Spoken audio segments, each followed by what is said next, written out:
para ihayag ang pinakahuling kalagayan ng COVID-19 crisis sa bansa at ang mga hakbang na ginagawa ng pamahalaan laban sa pandemya. Mula sa Pangulo ng Republika ng Pilipinas, Mayor Rodrigo Roa Duterte.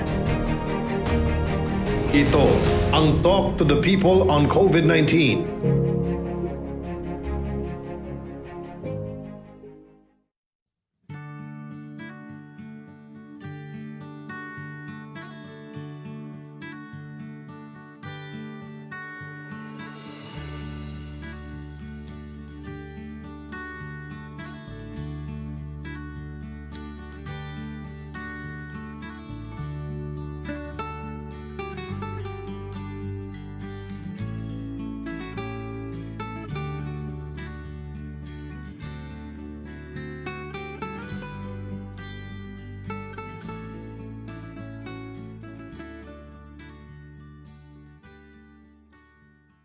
Yes, Mr. President, ready na po kami na i-pay out yung binigay nyo na sa amin na 13 billion, Mr. President. To include yung 3 billion from the tourism, saka 300 million sa teachers, yung mga non-teaching position. And then yung binigay nyo, Mr. President, na 1 billion para sa mga anak ng mga OFW, na one college student per displaced OFW for payout na po lahat, Mr. President. Kanina nga with Senator Bongo, Secretary Bautista, nag-payout na po kami sa Villa Catanduanes, including Bato Catanduanes, Mr. President, doon sa Tupad, Mr. President. Okay. Sunny, you're the premier office, but everything seems to be all right on your front. You have no report to make. Mr. President, I do. Yes. But it is regarding the GDP numbers that were released today. So, would you want me to? Go ahead. So our experience with COVID-19 over the past several months tells us two things. First, the economy is strong enough to recover if we enable it to do so. Second, our best recourse is to help the economy. To help the economy is to manage the risk. Managing the risks instead of avoiding them will allow us to safely open more of the economy and help Filipinos recover their sources of income. This will also put the Philippines back on its solid growth and development trajectory. The third quarter of 2020 saw the country dance with the virus, 2 steps forward and 1 step backward. In August, the National Capital Region and neighboring provinces reverted to modified enhanced community quarantine status for 2 weeks to respond to the increase in COVID cases and to help prepare the hospital's critical care units. Earlier in June and July, Cebu City also reverted to enhanced community quarantine and then MECQ to improve its health system. Several other local government units also went back to the more stringent quarantines to save lives. These actions gave us time to expand our capacity to deal with this contagion. From zero capacity in February, daily testing reached 111,600 on November 4, with 160 labs providing RT-PCR testing, while daily testing reached a peak of 46,597 on September 11. From a handful of DOH personnel as contact tracers, we now have over 253,442 trained contact tracers deployed across the country as of November 6. More testing and vigilant contact tracing led to the detection of more cases, as expected, but the far majority at 94% are asymptomatic and mildly sick. Most importantly, we have reduced the number of future infections because we have also implemented more effective isolation protocols. Around 393,961 total cases as of November 7 reported deaths number 7,485, equivalent to a case fatality rate of 1.9%. This is much lower than the 17% in April. Total active cases are manageable at 36,260, of which 2,283 or 6% are severely or critically ill requiring hospital care. So our recovery rate is 98% already. Actually 98.1%. So that is a very good recovery rate. We have also used the quarantine period to wisely boost our capacity to treat those requiring hospitalization. Throughout the country, some 21,909 hospital beds are dedicated to COVID-19 as of November 4. Of the total allocated beds, only around 39% is occupied. This means the country is ready to care for COVID-19 patients. However, these concerted efforts did not come without a cost. Our experience in 2020 thus far shows our resilience as a nation. We are aware of and are thankful for the many sacrifices the Filipino people have to make, from mothers who juggle their work while helping their children study remotely, to healthcare workers in testing centers and in hospitals who risk their lives to detect the virus and care for the very sick. Some of them are family members and close friends. A major part of our success in controlling virus transmission is the cooperation of people in making minimum health standards as part of their daily lives. All these small contributions go a long way in our recovery process. Agree. Totoo yan. You go to Art. What's your take, Art? Thank you very much, Mayor President, for giving me the opportunity to make a statement on what the Department of Transportation has done and will continue to do in relation to addressing the sad issues of COVID-19. Ang katanungan ano ang nagawa ng kagawaran ng transportasyon at ano ang planong gawin ng kagawaran sa COVID-19. Una umpisahan natin sa mga nagawa na. Marahil narinig ninyo na po, Mayor President, yung tinatawag na free shuttle service na ibigay natin sa mga health workers, kasama yung mga doktor, nurses, medical technologists, yung mga katulong sa frontliners na tinatawag. Mr. President, as of November 7, your Department of Transportation has serviced 1,800,000 health workers, providing them with free shuttle service. Ibig kong sabihin, kung saan sila nanggaling, dadalhin sila sa ospital, at kung pagkagaling sa ospital, dadalhin ho sila kung saan sila pauwi. Libre po yon. Ilan ang naserbisyuhan? 1,800,000 as of November 7. Meron hong programa na hatid tulong.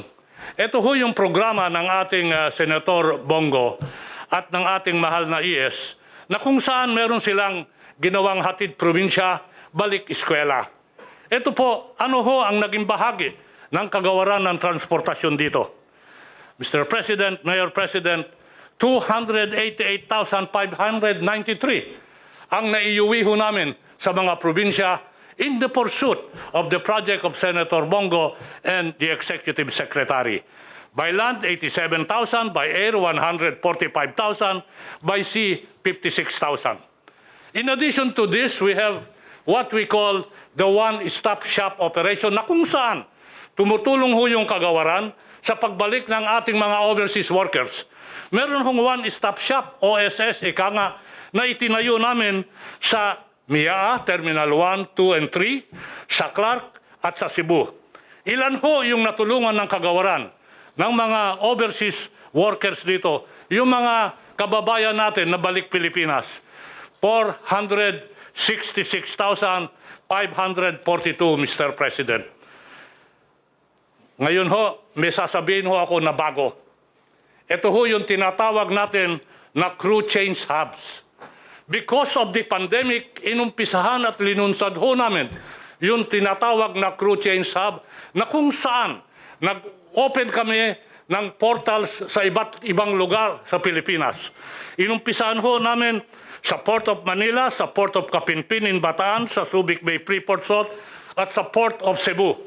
Mag-open ho kami in the next few weeks sa Davao at sa Batangas.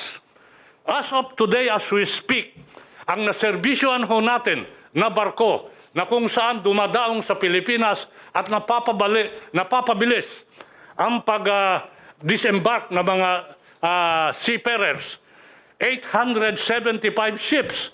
Doon ho sa sinabi ko mga lugar kanina at 14,000 seamen ang naorganisa. Ano ho ang ibig sabihin nito?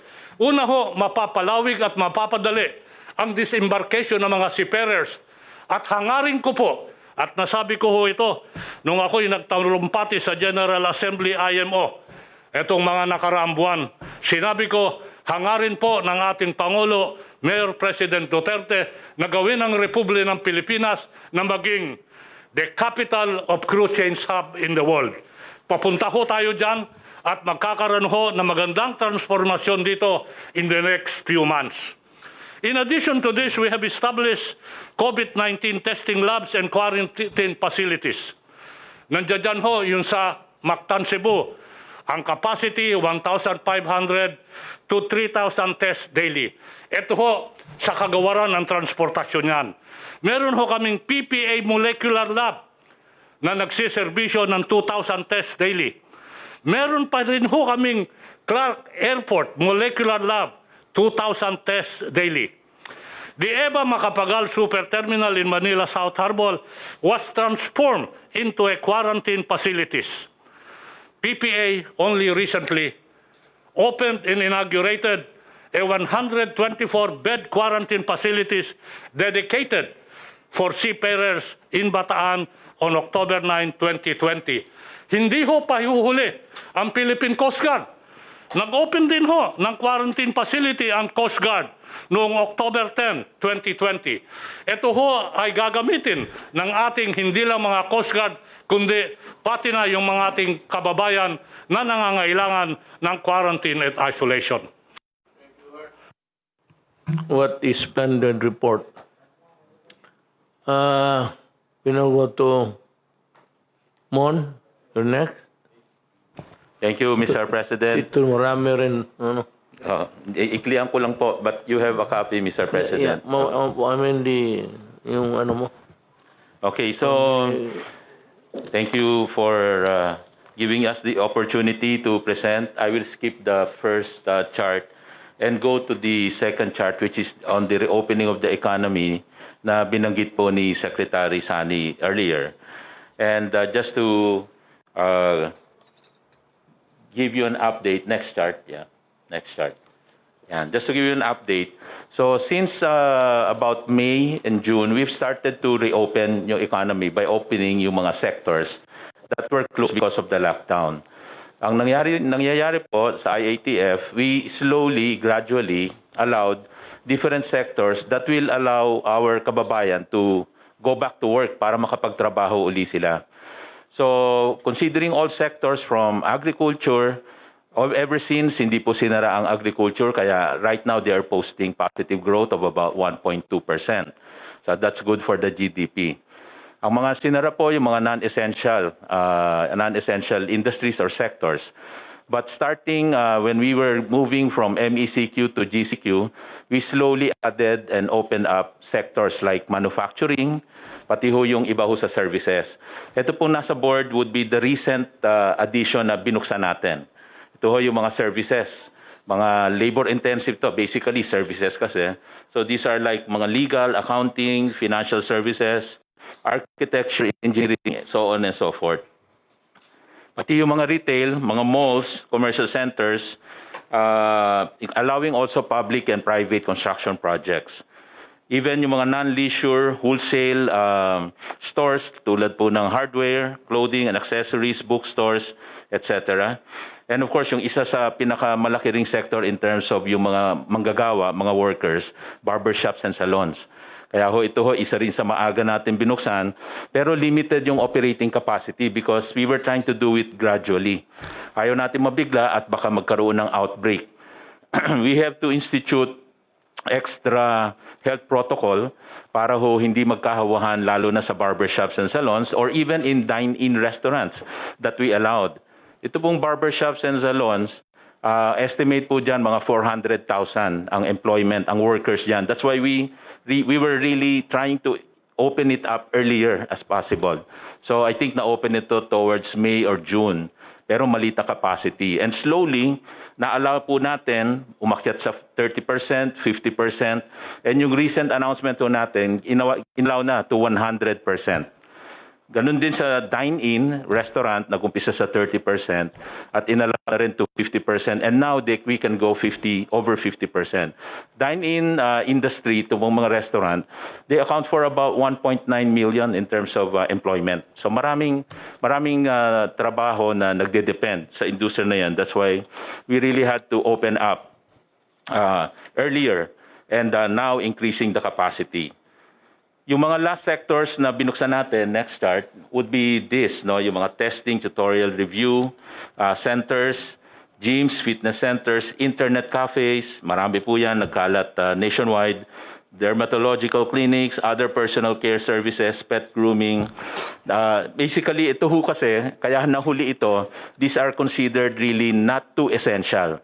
Pero in the spirit of reopening of the economy and nagkaroon tayo sa cabinet ng isang principle that we adopted from risk aversion or avoidance to risk management, we really had to open up more sectors para mas maraming makabalik sa trabaho. And next chart please.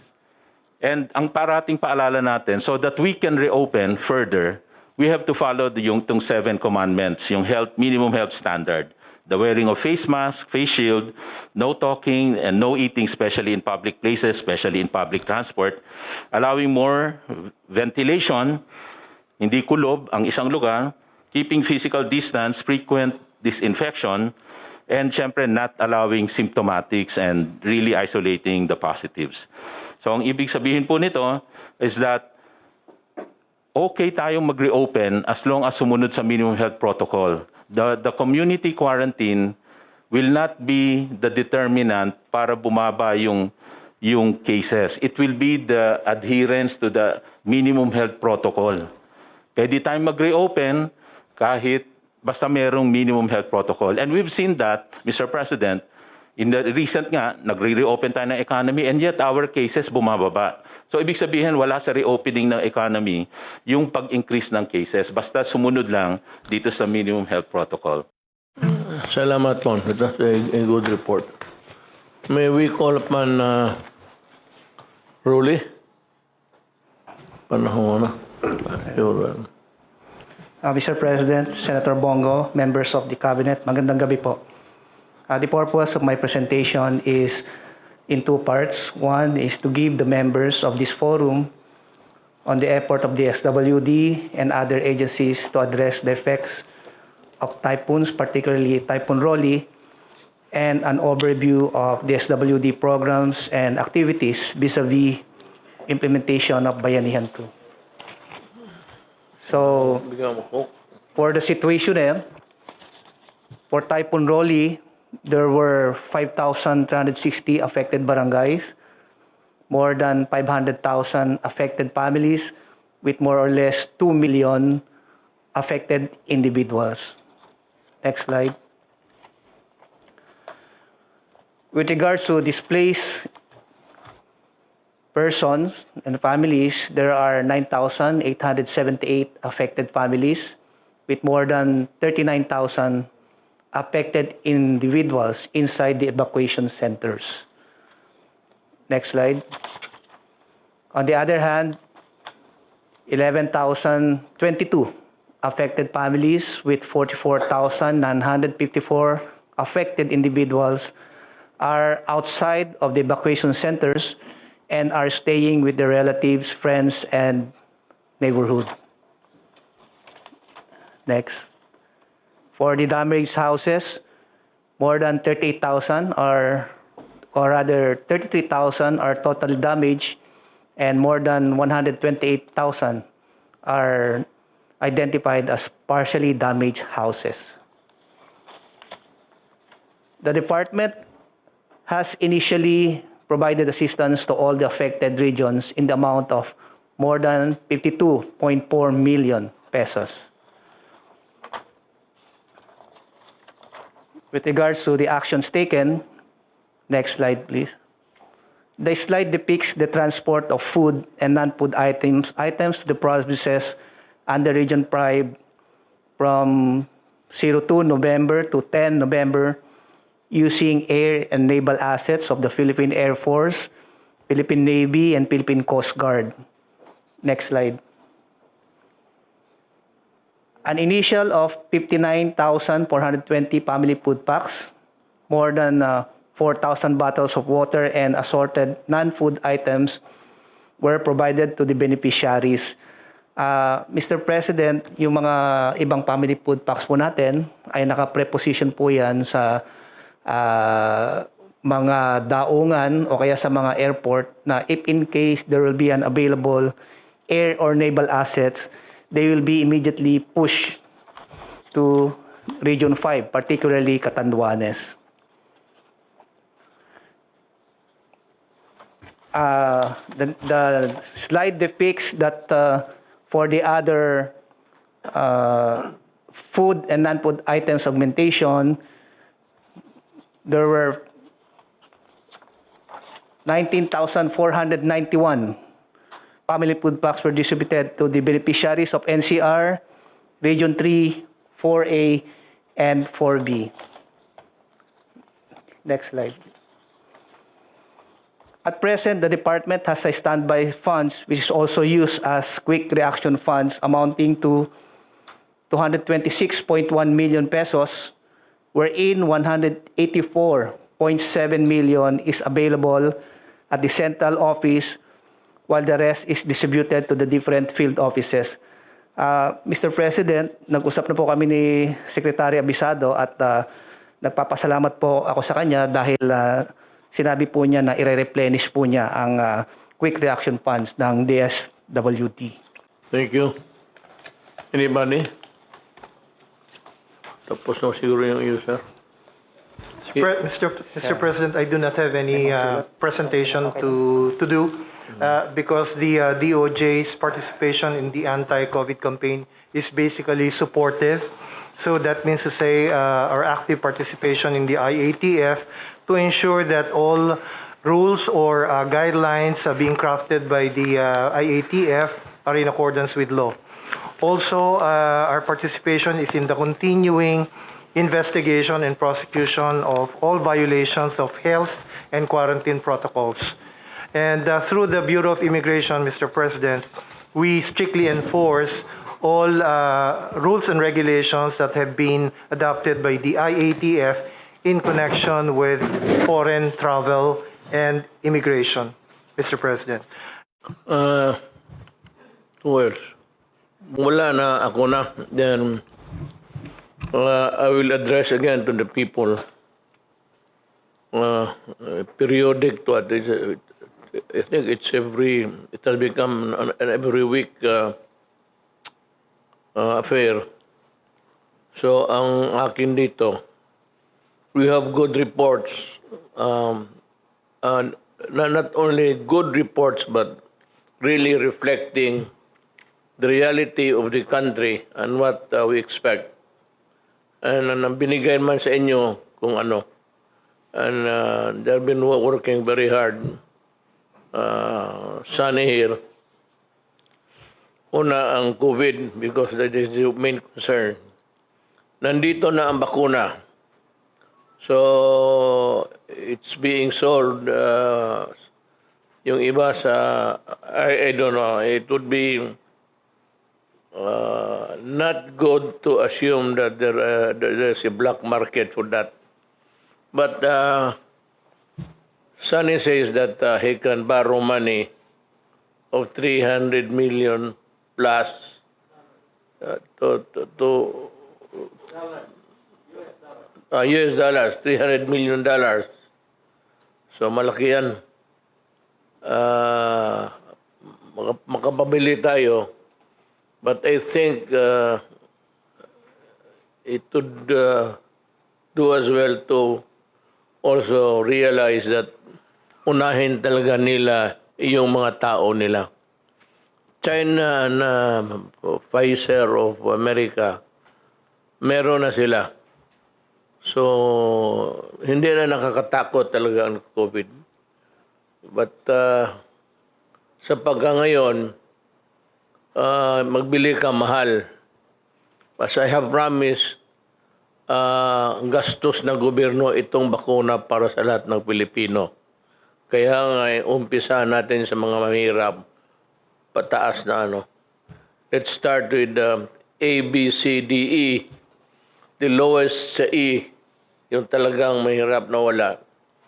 Then, paakyat tayo dandahan sa D.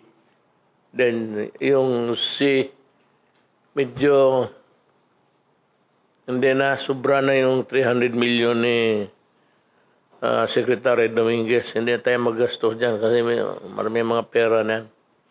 AB crowd, yun yung mga milyonaryo, mga multimillionaire.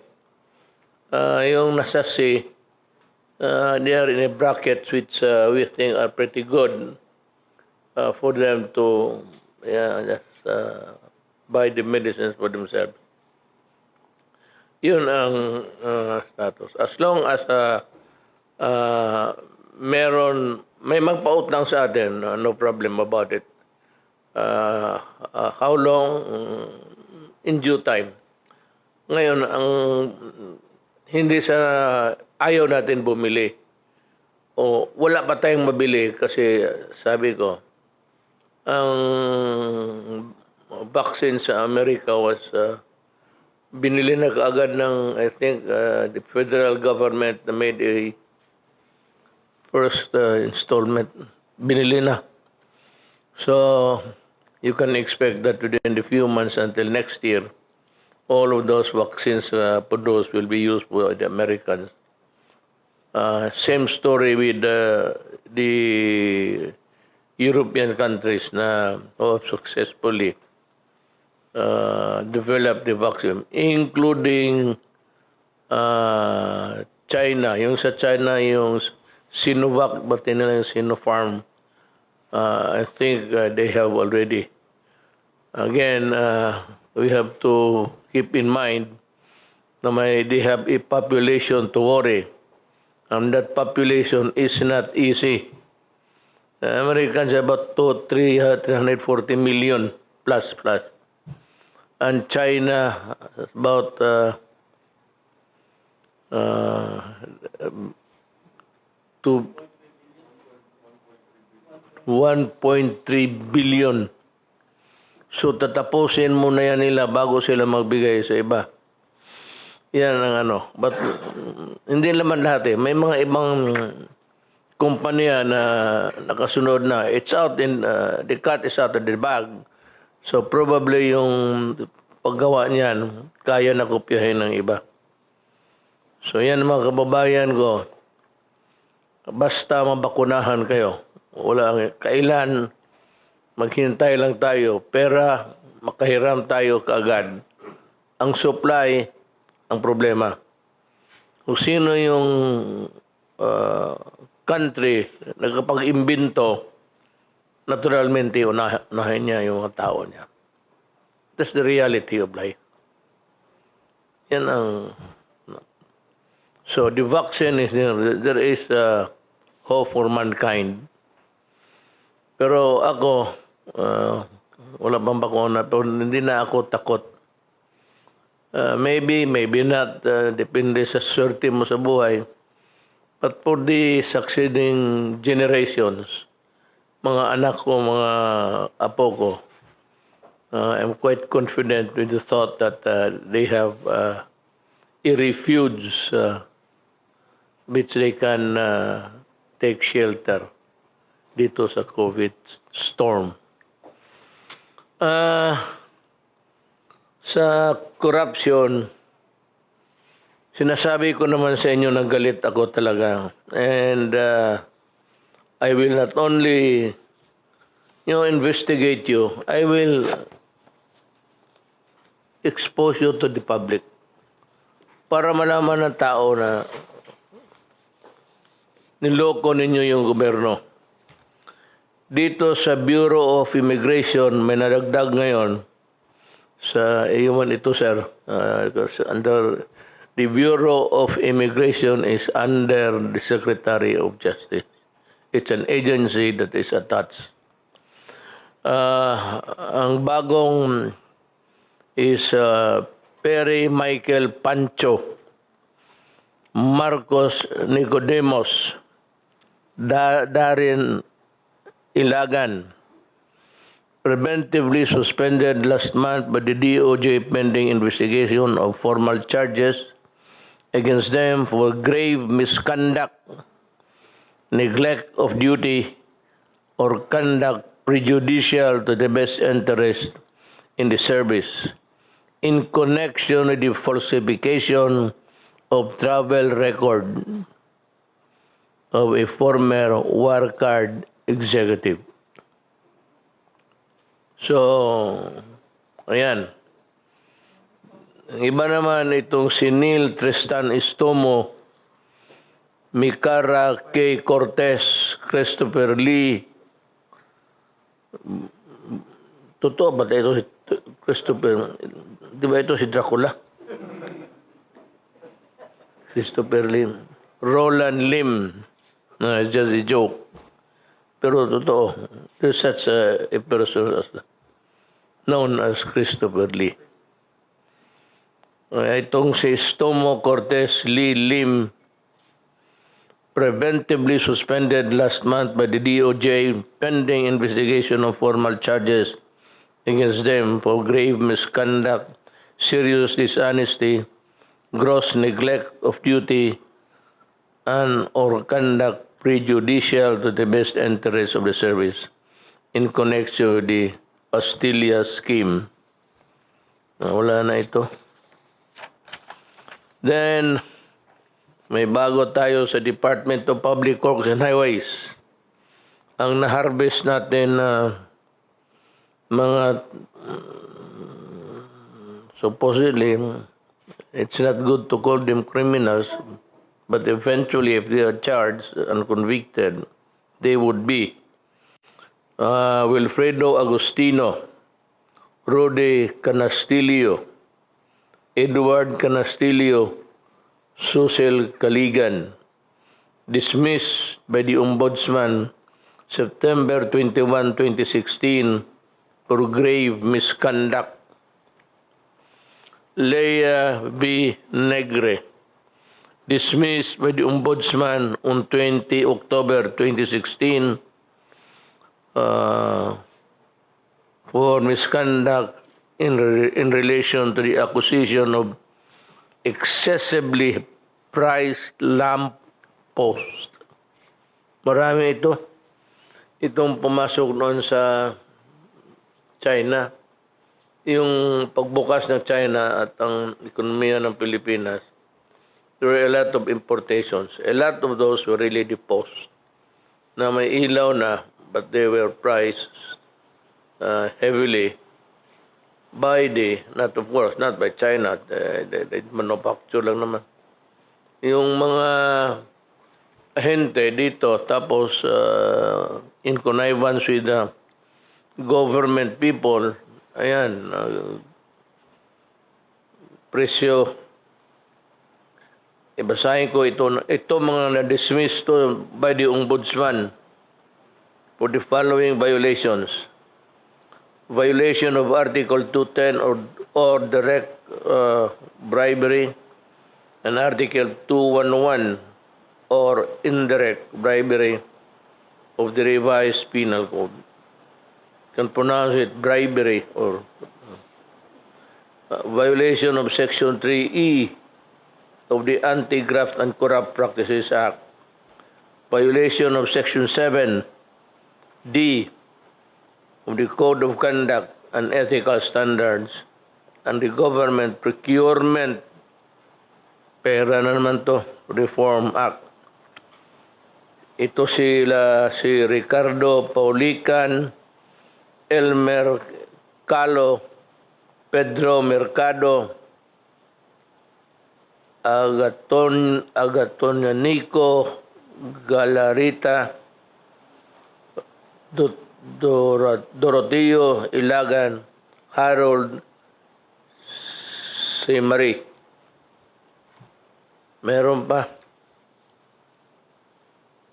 Abutin tayo ng umaga nito. Ubos na ang mga empleyado. You know, kayong mga, do not ever think that you are indispensable in the scheme of things sa gobyerno. Maraming Pilipino dyan, mga graduate, na mahuhusay, na may honest. Marami ang walang trabaho ngayon. Kaya kayong taga-gobyerno may trabaho, take care of your position. Do not allow even a dent of anomaly na dumaan sa opisina mo. Kasi sabi ako, stricto na ako ngayon until at the end of my term. Pag makita ko may ka, sisirain mo lang. So, maraming Pilipino naghihintay, mga civil service eligible, mga graduates. Marami akong pampalit sa inyo. Do not ever think that you would count in the large context of governance. So, dismiss ito sila. Kita mo sa karami magastos ang laway. Ayaw, gano'n. Minsan dito sa koko, gano'n ko na. Ako naman ang uminom ng koko. Employees dismissed. DPWH.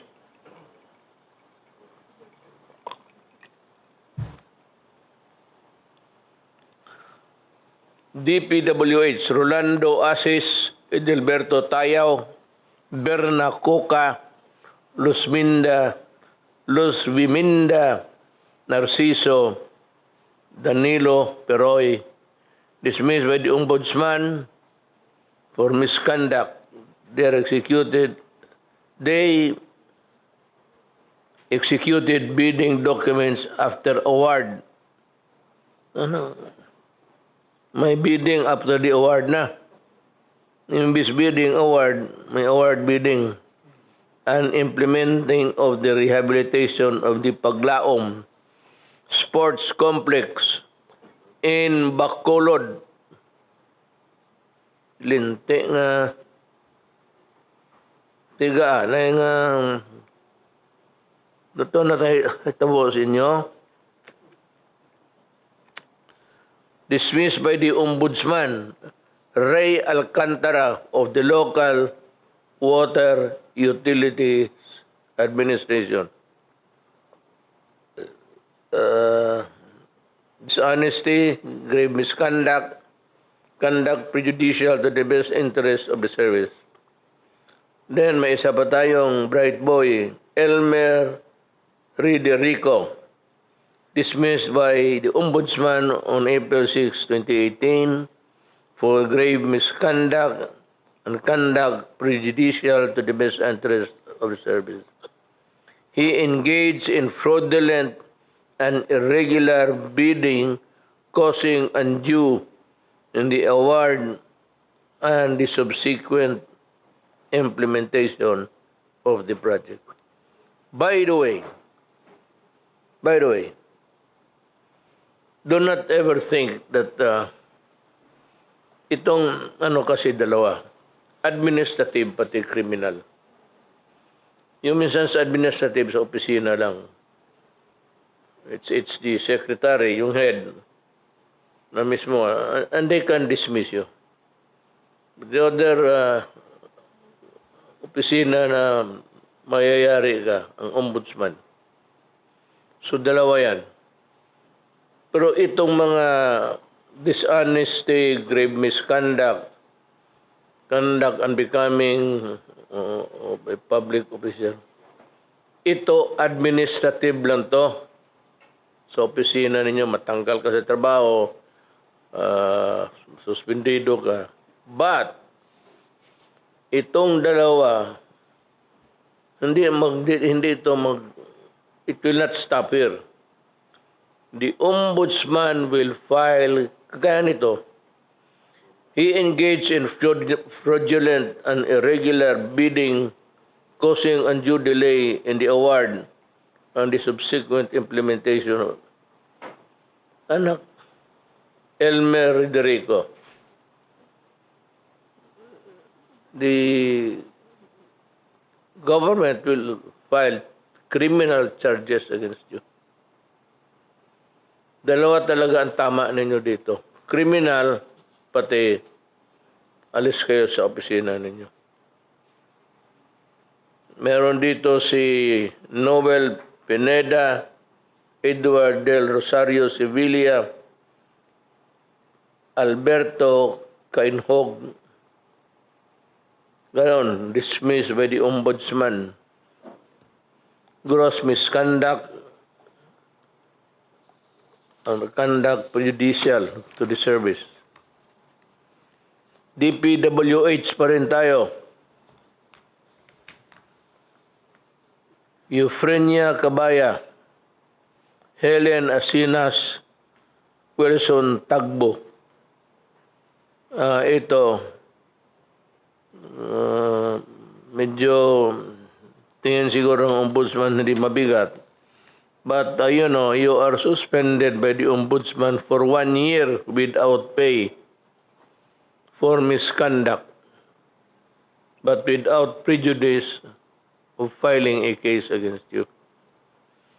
Si Rex Uyahoy, suspended for 6 months without pay for misconduct and insubordination.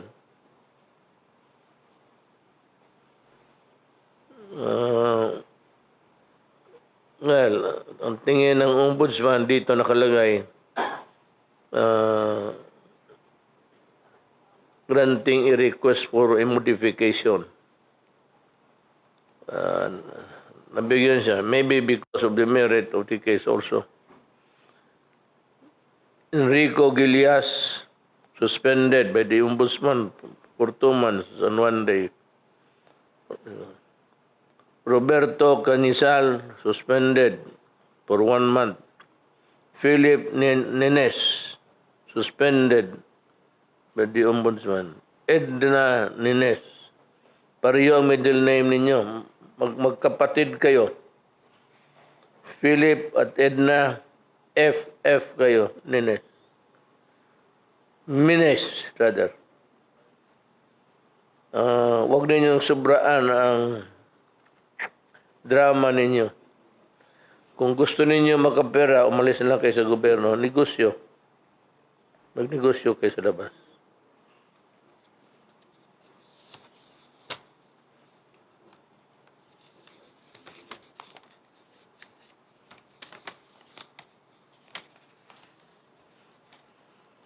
Sunny Boy Oropel, suspended by the ombudsman for 1 month. Next time, I will see to it that you will be dismissed from the service. Arnaldo Bonifacio, suspended by the, by the office, siguro. Next time, because sa administrative, pwede kang mag-appeal hanggang sa opisina ko.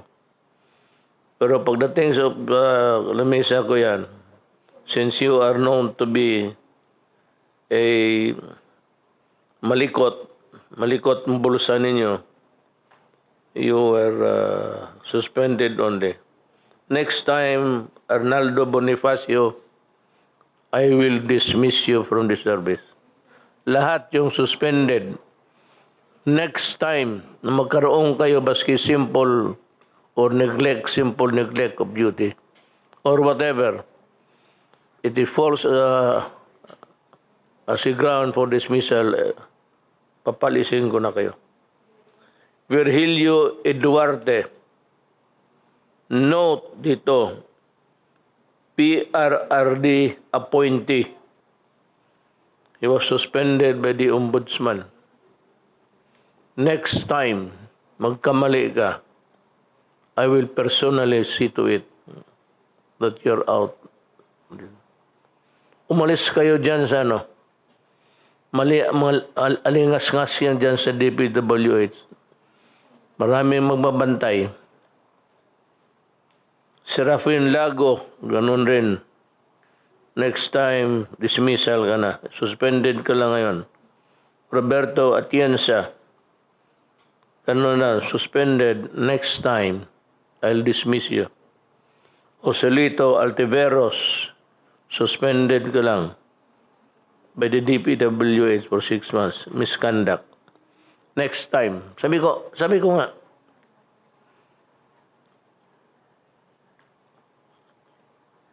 maraming Pilipino naghahanap ng trabaho. Every year, we are producing so many thousands of graduates. Wala nga mapakasukan, walang trabaho. Na kung gusto ninyo, bakantihin yan mga position sa opisina ninyo, gumawa kayo ng kalukuhan. And may isa pa. I think this will be... Kayo ba, either as a businessman or as a government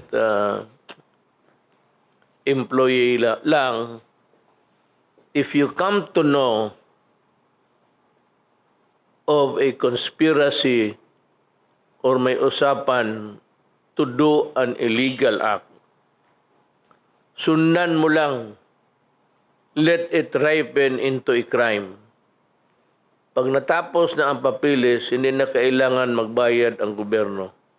The contract itself will be the evidence.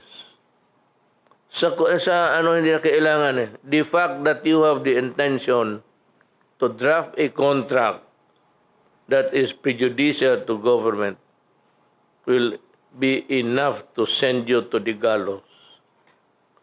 Ngayon, pakiusapan ko na lang yung lahat. Kayong wala mga trabaho, kayong mga casual, ilang taon na. All you have to do is to let me know. And may price ako.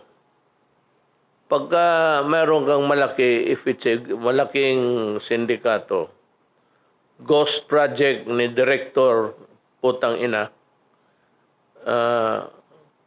I'll give you 50,000. Bulong mo lang baski sino. Yung kaibigan mo, wag ka na magbigay ng pangalan. Sabihin mo lang yung kontrata, dito, ganito. So yun sa gobyerno, maybe Secretary Roque or Sunny Dominguez. Pag mamalaking mga contract, wag mo lang sabihin pangalan mo, ibulong mo lang na niluluto yan. I'll give you 100,000 and I will keep your identity secret until I reach my grave. Hindi ko kayo bubukuhin, hindi ko kayo papasubo. At kung nalaman kayo, tapos hinaharas kayo, paalamin mo ako, I will deal with the devil. Yan ang gusto ko. Bumaril ng tao na legal. Kaya kung inaano ka, tinatakot ka, paalamin mo ako. I would be happy to make you happy. Okay? So, dyan tayo magtapos, mga kababayan ko. Take note of my, yung ano ko, 50,000, 100,000, yung malaki. Bulong mo lang. Huwag kang magbigay ng pangalan. Pag na, ano namin na totoo, bantayan lang namin, then I will allow it to ripen to a crime. Pagkatapos, kami na ang bibira. Then, pagdating ng panahon, balikan mo doon ka kay Secretary Tugade, sabihin mo, Secretary, di ba ako yung nag-report? Kung si Secretary Tugade, yes, I remember you. Tama na. Bayad ako.